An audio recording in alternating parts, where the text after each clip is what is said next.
On today's episode, we're going to be talking about why it's important for all of us to see all sizes of bodies represented in the fitness space. Our guest today is on a mission to make fitness more accessible to folks in larger bodies. Listen in to be inspired and learn how you can take action to make fitness more inclusive too.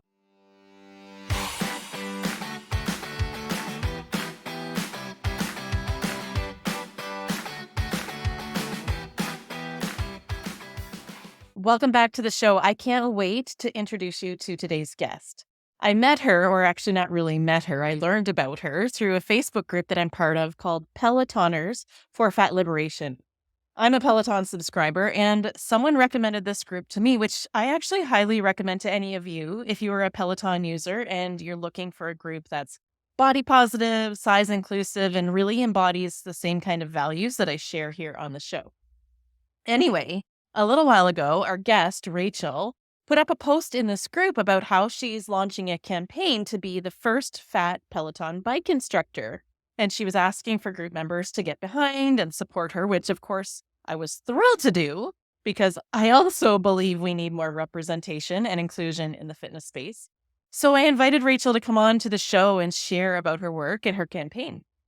So let me tell you a little bit about her. Dr. Rachel Milner is a therapist, speaker, and fat activist in private practice in Philadelphia, Pennsylvania. Rachel has been working in the field of eating disorders and disordered eating for 19 years. Rachel is a passionate fat activist working to dismantle anti-fatness and frequently speaks on topics related to anti-fat bias in the eating disorder field and eating disorders in higher weight people.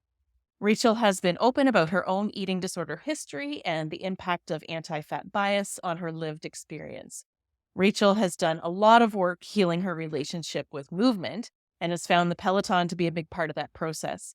As such, Rachel's newest venture is to get hired by Peloton as a fat instructor and bring fat liberation to the Peloton bike. So, as you can tell, Rachel's passionate about all the same things that I am. And so I absolutely loved this conversation with Rachel. We had a really great chat about her history with eating disorder and how that was handled with her existing in a larger body and how that informed the work she does now.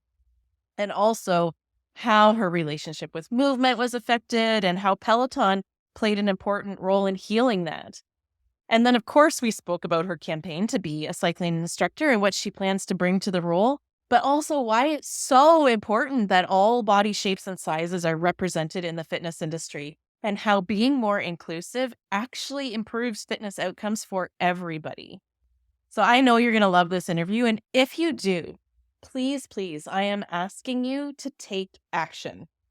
So follow Rachel on Instagram, share her posts, tag Peloton. Your voice matters, and it really makes a difference in this mission. So all of her things are linked in the show notes for you. Please go and find them and take some action. All right, let's get into the interview with Rachel. Rachel, welcome to the Power in Motion podcast. I am so excited to have you here today and to chat with you about a couple of things about your work as a fat liberation activist, but also your mission to become a Peloton instructor, the first Peloton cycling instructor in a larger body. And I'm so excited about that mission. But why don't you just get us kicked off by telling us a little bit about yourself and the work that you're doing in the world? Hi. Yeah, thanks for having me here. I am a psychologist in the Philadelphia area. I'm in private practice and do clinical work, have a group practice. I also do supervision. And then I'm also a fat activist and I do a lot of activism outside of my clinical work. And recently, like you said, that's been focused on trying to become a fat Peloton bike instructor. Yeah, so cool. And I love that mission. Okay, so let's talk a little bit about your professional life first. And I know that you are a therapist and you specialize in eating disorders. And having interviewed so many people on this podcast, I know that often our personal experience leads us to the work that we're doing in our professional life. So is that true for you too? And if so, how did your personal experiences shape your career and the approach that you take with your patients? Yeah, that's absolutely been my experience. So I grew up in a family with a lot of focus on body size and just a lot of weight stigma in general, a lot of pressure to be in a smaller body than I was meant to be in. And that really started my eating disorder from the time I was very young. Like, I don't remember a time that it felt like my relationship with food was, flexible and free. It was always Mhm. about restriction. And so that impacted me in different ways throughout my life. And in college, when I was finally out on my own and not living at home anymore, I was, developed binge eating disorder. And then as I went into graduate school, I started to restrict a lot more and developed anorexia. And for me, the anorexia led me to end up in a much smaller body. Mm. And my experience of going from being in a bigger body to being in a emaciated body really even more so opened my eyes to the impact of weight stigma. I Mhm. was in graduate school, so I had an understanding of what eating disorders were, and I knew I had an eating disorder. It wasn't a situation where I didn't know. And Mhm. so, I would go to the doctor who would congratulate me on weight loss. Even when I would say, I have an eating disorder, they would still say, like, "Well, keep it up," because I was losing weight. And so that experience and just my history in general led me to do the work that I do. I am so sorry you went through that experience. Like, it just made me wanna throw up when I heard you say that, that you blatantly said, "I have an eating disorder," and I'm assuming you were asking for help, and you're just getting congratulated and told to keep doing it. And I was just speaking to another eating disorder therapist, recently on the show, and her story was similar, and how there's still this mentality that eating disorders, particularly anorexia, has a look that you must be emaciated and deathly ill before you're taken seriously and offered treatment. And I think that's a real shame. Yeah, Um, it's so harmful. I always say that I had the same eating disorder when I was fat as I did when I was thin. Mhm, One was congratulated and the other was taken seriously, and I was offered treatment.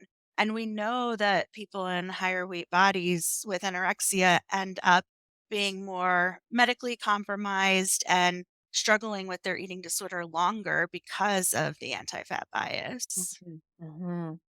So when you're working with clients now, how is your approach unique? Yeah, I work from a body trust framework, from a body liberation framework. And so we do a lot of work around healing one's relationship with food and body. And part of that is really taking the blame away from the individual and moving it to the culture and the society Mm, where it belongs. So, people when they grow up in this culture tend to blame their bodies and feel like there's something wrong with my body. And if I can just get my body to look a certain way or perform a certain way, then I'll be happy or then I'll have a partner, whatever the narrative is. And yes. so we work on recognizing that really it's the culture that needs to change, that bodies have never been the problem. It's always been, white supremacy, anti fat bias, oppression, all of these things in the culture that Mhm. need to change. Yeah. And so that's a lot of the work that I do. I think, trying to help people have a relationship with food that's more free and flexible, that becomes about pleasure and enjoyment and not restriction and restraint. And Mhm, that recognizing that bodies come in all different sizes and fat mm. people have always existed. We always will exist, despite the culture's attempts to get us not to exist. Bodies are too smart to let all of these external forces try to make us smaller. And make us disappear. Yes, Yeah. exactly. And it's true, and that was a question I wanted to touch on today is, like, I know you're a big activist in the field of fat liberation and body liberation, and that's how I actually found you was in a group for Peloton users called Pelotoners for Fat Liberation. And like you said, like, I feel like society is really amping up right now in their attempts to eradicate fatness.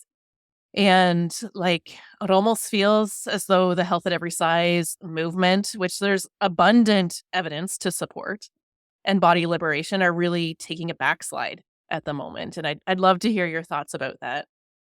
Yeah, it's really heartbreaking to witness. I keep trying to remind myself that anytime a movement takes steps forward, there's always going to be a backlash. And Mhm. so this backlash is a sign, I think, of a lot of the progress that health at every size and fat liberation has made over time. And it's so harmful and so devastating to witness these increased attempts to, like you said, eradicate fatness, and it's impacting everybody. You Mm, know, as fat people, there's more and more pressure to lose weight, to take these injectable medications. The healthcare system, which has always been anti fat, I think is getting even worse mm, over time as these mm. medications are more widely distributed and available. And then people who are in smaller bodies are taught to fear getting fat. And so it impacts people in smaller bodies as well. Yeah. Yeah. It is a very widespread problem. And did you watch the Oprah primetime special? I did. Yeah, Yes. me too. And I debated about whether to watch it or not because I knew it would be triggering, and it was. And there were several themes in there that I really had a hard time with. But one was the whole idea that these medications are the answer to weight stigma. Like they're going to end weight stigma because now we can just make everybody thin so weight stigma won't exist. What is your opinion on that statement? That in and of itself is weight stigma. Yes, And right. we don't end stigma by stigmatizing people. And Right. so saying that trying to figure out how to make everybody thin is going to end weight stigma is this attempt to use stigma as a way to end stigma, which it doesn't work that way. And so it's creative, and the language that's being used, especially within the weight loss industry around these injectable medications, is really scary because they're co-opting language Right. of fat liberation, of health at every size, and saying things like, we want to be kind to fat people. You know, it's not your fault that you're fat, you know, not to put blame on bodies. And so then the next turn though is, and so because it's not your fault, here, let's try this to make you lose weight. Right. And so the stigma is in all parts of these conversations, and it's hard to see sometimes. And Mhm, that's another thing that scares me. Like, you kind of have to be a detective mhm. to identify where is the anti fat bias, where is the weight stigma. But if you hear people talking about recommending weight loss in order to end stigma, you know that's where anti fat bias is going to show up. Yeah. Yeah. I saw a post on social media. It was by Virgi Tovar, who is a fat activist, and they likened the use of these drugs to end weight stigma to using a drug to end homophobia by making everybody straight or Yeah. end racism by making everybody white, Mm, right? yep. Like It's such a good parallel. I thought that was just like that hit the nail right on the head. I was like, what a great example to show that like you cannot cure stigma by changing the individual. It has to change at the societal level. Exactly.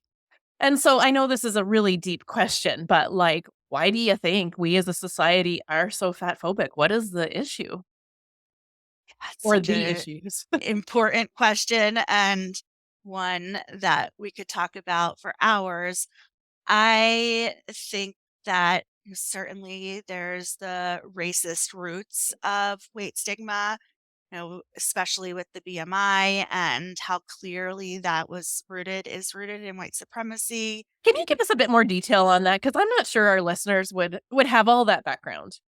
Yeah, so the BMI was developed by an astronomer who never intended it to be used by about any individual. So it was not supposed to be a measure of individual bodies. It was Mhm. meant to be a measure for a group of people, a Mhm. population of people. Yep. But when it was developed all with white men.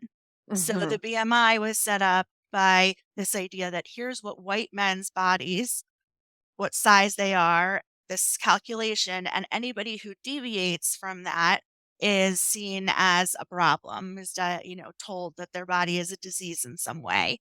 And so we know women's bodies are not going to be the same as white men. People of color's bodies are not the same as white men. And so Mm. it's been set up with these very racist roots as a way to pathologize bodies. Yeah. Yeah. So that's part of it.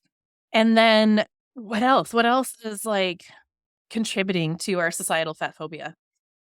I think there's a real belief that this sort of pull yourself up by the bootstraps mentality in the culture, that idea that if I can achieve thinness, then it's something that I've done, that the Mm. person has done, and that because of that, there's a feeling of, and now I deserve something because of it. Like I figured out the answer, and so I should have more privilege because I did something. Hmm. And so then it means that if we look at fat people, this judgment or perception is, well, they weren't able to do the thing. And that I think is where a lot of the stereotype comes of fat people being seen and as lazy or not as motivated. All of those stereotypes that we know are false. But Yeah. this idea that, fat people aren't doing the same things that thin people are. And if we just did those things, then we could access the same privilege, which also means if thin people stop doing those things, they would lose access to privilege. And so I think that sets up this dynamic where fat people are seen as not doing the things that they need to do, and Mhm. that thin people are held up as more successful. Responsible, Yeah. caring, successful, like, all of the things. So it almost implies, like, the idea that being fat is your choice or a moral failing. Yeah, exactly. And it gets complicated because I want to live in a world where the choice to be fat is a valid choice. Like Yeah. I don't think we get to choose our body size, but I would love to live in a world where we could say if you do get to choose your body size, then choosing to be fat would be Yeah. seen as the same as choosing to be thin. Yeah. And right, we don't get to choose our body size, and then fatness is seen as a failure, a Yeah. moral failure. Yeah. Yeah, and I really like that point that you made about how thinness affords people privileges and the fear of losing those privileges. Like, I really made that connection in my brain of, like, okay, this is why people are so afraid of becoming fat, is because we see how fat people are treated in our society. We see the things that they're not able to access, the things that are said about them, the stereotypes that are put against them, and the judgments that are held. Yeah, no wonder a person would be afraid for that. Yeah, I think, as somebody who is in a fat body and does have areas where I bump up against the way that the world is built for thinner people, it makes so much sense to me that the response people have is, oh, I need to change my body. Mhm. Mhm. And if we had a world that was also built for fat bodies, then all of us would be able to navigate with a Yeah. lot more freedom. Like, if airplane seats were built to accommodate the fattest bodies, they would also accommodate the smallest bodies. Yeah. Yeah. You know, It'd be more comfortable for everyone. exactly. Yeah. And while it is very hard in lots of ways to live in a fat body, it is devastatingly hard to live with an eating disorder or to live in a constant state of dieting. There's Mhm. never any freedom or liberation at the end of that. You Yeah. can momentarily access privilege sometimes, and then the process of regaining weight and losing privilege brings up a Yeah. whole other experience of grief and failure and thinking you did something wrong and shame. And so, even though, yes, there are times where I wish that I could do something that I'm not able to because of weight stigma, like Sure. go on a roller coaster with my kids. Mhm. I'd rather sit out on the roller coaster than have to like miss out on life because I'm so stuck in an eating disorder. That is such a powerful point to make, right? And I think that's a piece that's missing for a lot of people is they spend so much energy trying to change their body to fit in this world and almost justify the pain and agony and anxiety and that goes along with that. And the health problems that we put ourselves under when we're living in a, a disordered relationship with eating and exercise, right? So, yeah, that I really love that, Rachel. Oh, okay. So, no pun intended, but let's change gears here for a moment and chat about Peloton. But before we get into that, tell me a little bit about your history with movement, your relationship with movement, what that looked like, and how Peloton came into the picture. Sure. My relationship with movement, I think, like many people, has been very fraught. When I was a kid, I liked sports. I enjoyed being active, and I didn't even think about it as activity because I just liked playing sports. It was fun. Mhm. And then as I got into middle school and high school, and I could no longer use the uniforms that were provided by the school or the team. So I would have to get my own uniform separately. And so then I felt like I didn't fit in, and that was embarrassing for me. And, I was told I wasn't able to run fast enough or keep up with people. And I blamed that all on my body size, especially at that age. Mhm. And so then as I developed an eating disorder, movement became about burning calories, about trying to achieve thinness. It was something I had to do. There was no choice involved. It was very rigid. It was that place of like thinking of what counts as movement, what doesn't count as movement, all of Mhm. these things that we do that are so disembodied and are about movement being very much part of like diet culture and the eating disorder. That was very much my story too. Like, everything you're saying, I'm nodding along going, been there, done that, and we've talked about that so many times here on this podcast. So, I'm curious, how did you begin to change your relationship with movement? How did that start to improve? For me, I had to take a lot of time off from Mm, it. me It too. was really important for Yeah. me that I spent quite a few years not engaging in any kind of movement.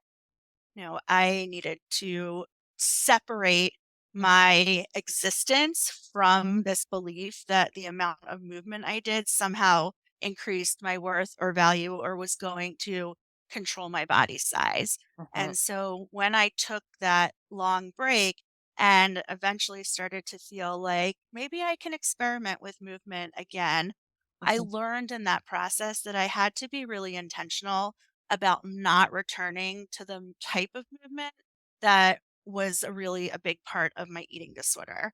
I mhm. made an attempt of doing that at one point and quickly realized that going back to the same type of movement, which I never liked anyway, so it makes sense Yeah. that it was going to activate that part of my brain again, but I really needed to be intentional about finding something different to do. Mhm, mhm, mhm. And so then how did Peloton enter into your life?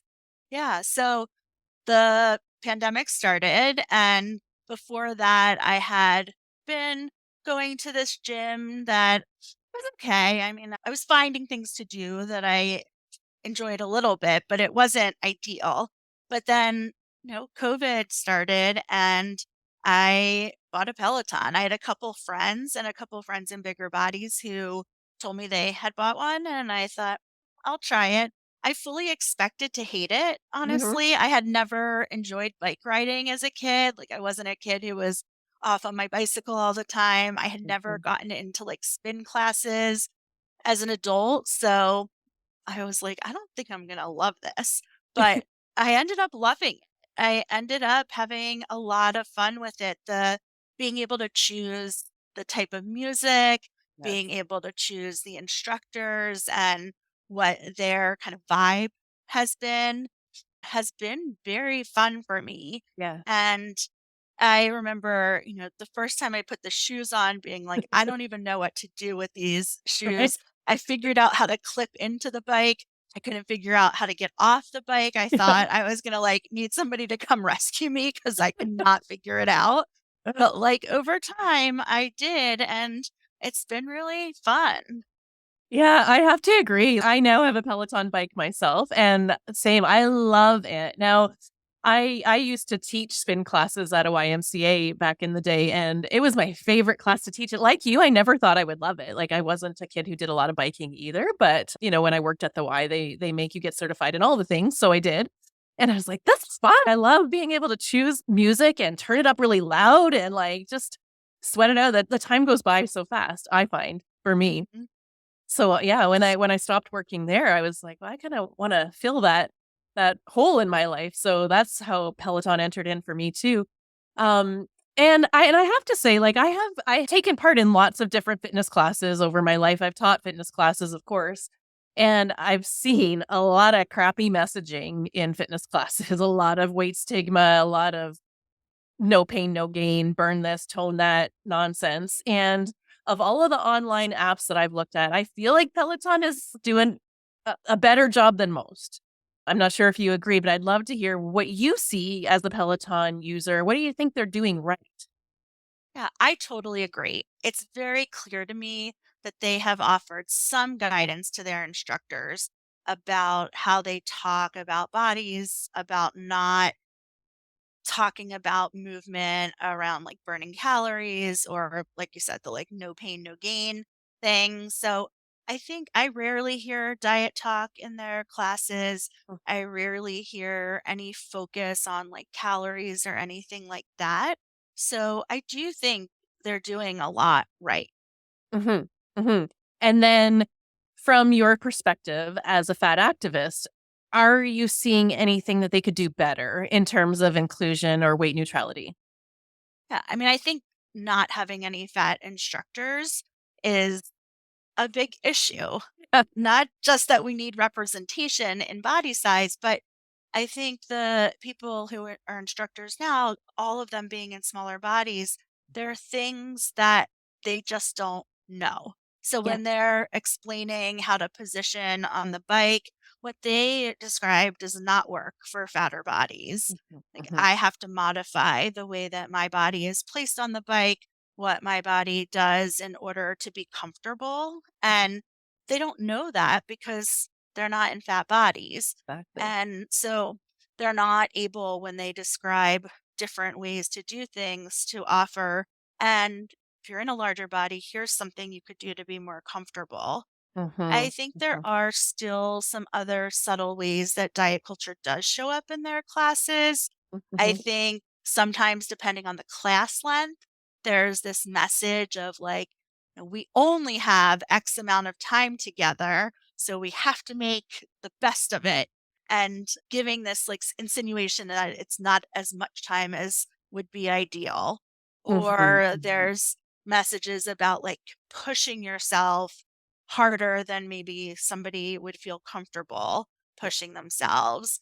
They label the classes as like, what do they call them? Like a low impact Mhm, class or mhm. like an beginner Beginner class. level, yeah. And and then talk about them as if it's Less not as than. good as Yeah. some of the other classes, like that a low impact class has to be like on a rest day instead of Yeah. like a low impact class is the class you want to take that day and isn't low Exactly. impact for everybody.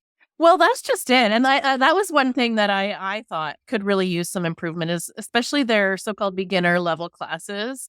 I don't know if a brand new beginner, someone who's never taken fitness before, would be able to complete these classes with the levels that are being shown. I don't feel there's enough options being given for people who are brand new beginners or who have injuries or exist in larger bodies.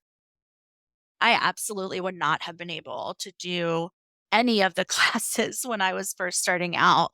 I had to really take it at my own pace and slowly build up stamina. But Mhm. if I had started out trying to take like a full beginner class, I would have gotten discouraged and felt badly like immediately. Mhm, mhm, especially when there's that undertone that you should be pushing yourself and you should be going as hard as you can, and if you're a brand new beginner and you are working as hard as you can and you can't keep up, it's like, "Well, I guess I don't fit here," right? And for me as a fitness instructor, that's something I'm really sensitive to is, like, we want everybody to reap the benefits of movement, right? When we say things that make people feel like they don't belong or they can't do the thing, we're not helping them access those benefits, and it's really doing them a disservice. Right. That's not creating an environment where everybody feels welcome. Mhm. Mhm, and successful. Like, I think feeling successful when you move your body is really important for motivation and consistency. When you talk about setting yourself up on the bike, can you give us some tangible examples of some of the cues that are given that don't work for people in larger bodies? Sure.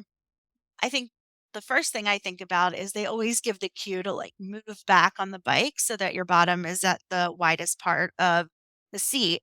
Well, the seat doesn't work for people who are in larger bodies because it's not big enough to accommodate our body size. Mhm, So, mhm, just from that, you have to buy either a bigger seat cover or modify the seat in some way. mhm, And then mhm, once you do that, when you move back on the seat, for me, like I also have to move and place my belly in a way that's going to be comfortable. mhm. Otherwise, when I'm riding, every time my legs are coming up, it's smushing my Switching, belly, yeah. and that does not feel comfortable. Mm-mm, mm-mm. So when they say knees in, that would driving your knees right up into your stomach.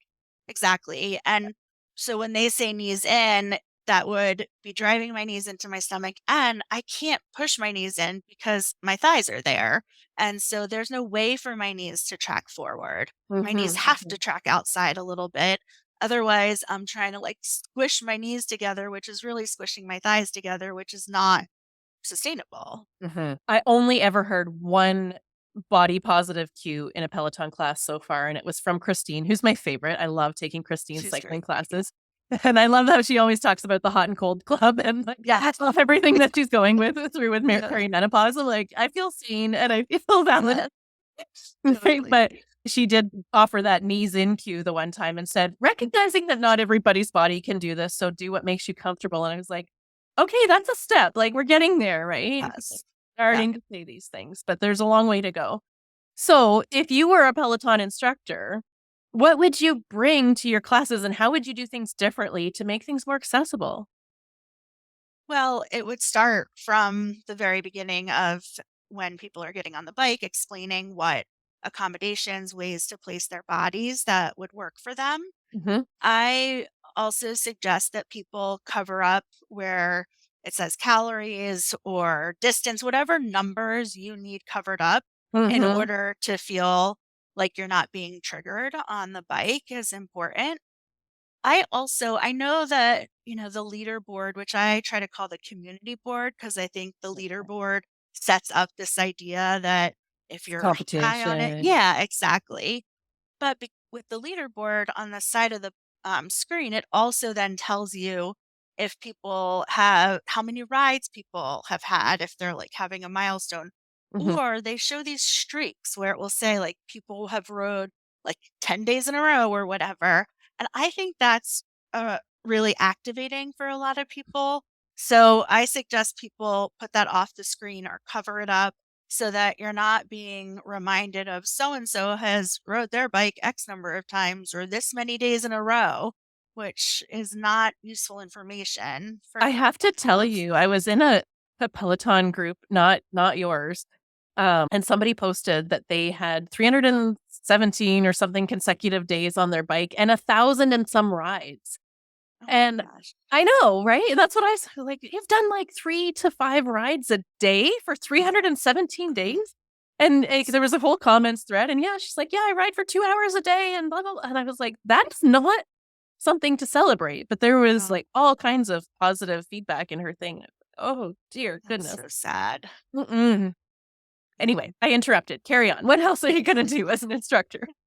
I think then really being in addition to being informed about what higher weight bodies need, being aware of what type of conversation is going to be more activating for people with eating disorders or dieting history. So the Peloton is so numbers focused. And I would want to help people be more attuned to what do their bodies need. And so how fast or slow their body needs to go is not based on any number I give or the beat of the music. Yeah. It's based on tuning into their body and seeing what their body's needs are. Mhm. I, of course, would not talk about calories or anything like that. I also, if I was doing shout outs, if somebody has a screen name that is rooted in diet culture, I'm not going to shout them out. Oh, Mhm. that's Mhm. something I know that's not coming from the instructor in the sense that they didn't create the screen name. But if they're reading it, it is sending that message to anybody who's participating Yeah. in the class. Yeah. Yeah, like, "I ride for wine," or whatever, those kinds of Exactly. right? Like yeah. Yeah, I love that, and I love how you're really being intentional about creating a safe environment for all people so that if they feel included and they feel like it is a safe place to go and do what they need to do to care for their body in whatever way that means for them. Absolutely. Yeah. Which then also means Peloton needs to build bikes to accommodate all body sizes, which is another change I would want to make that their bikes right now, the weight capacity is too low. That when higher weight people want to ride the bike, it's not safe. We can't trust that it's going to support our bodies because Yeah. the weight capacity is lower than what a lot of us weigh. And so, Mhm. with all their technology and Mhm. the ways that they're so innovative, they can figure out how to build a bike to support higher weight bodies and have a much higher weight capacity. Oh, absolutely. And why wouldn't they want to, right? Like, that would only make their business better. I've had so many people since I've come out with this campaign who have contacted me and said, if there were a fat instructor, I would buy a bike. If the weight capacity was higher, I would buy a bike. So it would absolutely increase their bottom line. It would Yeah. benefit Peloton. Yeah. And all of these people who want Exactly. to get into some healthy movement and joyful movement, which, by the way, you had a post recently. This is kinda going off on a tangent here, but you had a post about the whole idea of joyful movement, and I wanted to chat with you about that because I couldn't agree with you more. Because this podcast used to be called The Joyful Movement Show, and I changed it for similar reasons to what you talked about in your post. Can you kinda summarize what that was all about for our listeners? Sure. I think we've done people a disservice in the Hayes community by talking about the goal of movement being joyful Mhm. because movement doesn't always feel joyful, especially if you're returning to movement. Mhm. And there's lots of reasons that people choose to move their bodies. Of course, it's totally valid not to do movement. It's not any kind of moral imperative. But if you want to do movement and you're told that the only way to be doing it right is for it to be joyful all the time, then you're always going to feel like you're doing something wrong. Yeah. And so I think we need to be using different language so that people can check in with, is this movement that they're wanting to do and movement that feels aligned Yeah. with they want how they want to move their bodies, not by saying, is this joyful for me all the time? Yeah. Sometimes it might be. I mean, sometimes I ride my Sure. Peloton and it's very joyful. Yeah. Other times I choose to ride for other reasons. It doesn't feel joyful and Yeah. it's still not rooted in diet culture. Yeah. Yeah. 100%. I think it's like you say, aligned, right? Aligned with your personal goals and your own why for movement, right? And I sometimes use the word intentional movement, like whether your why is to improve your mental health and blow off some stress or get stronger, improve your mobility, like strengthen those knees so they don't hurt or whatever the thing is. We all have our reason for it. And then adding movement in is one tool we can implement to care for our body, right? And it can just be I'm choosing to do this because it supports the way that I want to feel. And whether it's joyful or not, I think is insignificant. Like you say, it can make you feel like you're doing it wrong if it's not there. But we don't feel like we have to feel joy when we brush our teeth at night, right? But we Right. do it because it's what we need to do to care for our body. And Yeah, same with eating. It's not always this like magical, sensual experience. We just do it because we need to. exactly. Do you think it's important to differentiate between this is an activity I dislike Yeah. Oh, sure. and this is an activity that doesn't always feel joyful? Yeah. Because forcing yourself to do something that you dislike is not going to help with your relationship with movement, and finding something that generally You you tolerate. can, Yes. yeah, is a very different experience. 100%. 100%. Yes. And I'm glad you made that clarification. I didn't intend to imply that we should force ourselves to do things that are dreadful, right? There's that neutrality that can come in as I'm just doing the thing. Mhm. You know? Yes. Exactly. Okay, so tell us about your campaign and how it's going and what our listeners might be able to do to support you in your goal to become a Peloton instructor. Sure. It seems like it's going well. I've had a lot of positive responses, especially from the fat liberation community. I'm still trying to get Peloton's attention and try to have some conversations with them. I Mhm. think that the way people can best support the campaign, if they want to support me, is by sharing on social media, tagging Peloton, or emailing Peloton. It's pretty, you can figure out how to access their information pretty easily. And so sending requests for a fat instructor or directing them to the campaign that I'm doing, sharing my posts about Peloton and tagging them. Yeah. I've been doing a lot of that whenever you post something about the bike and how to set it up or form modifications to make.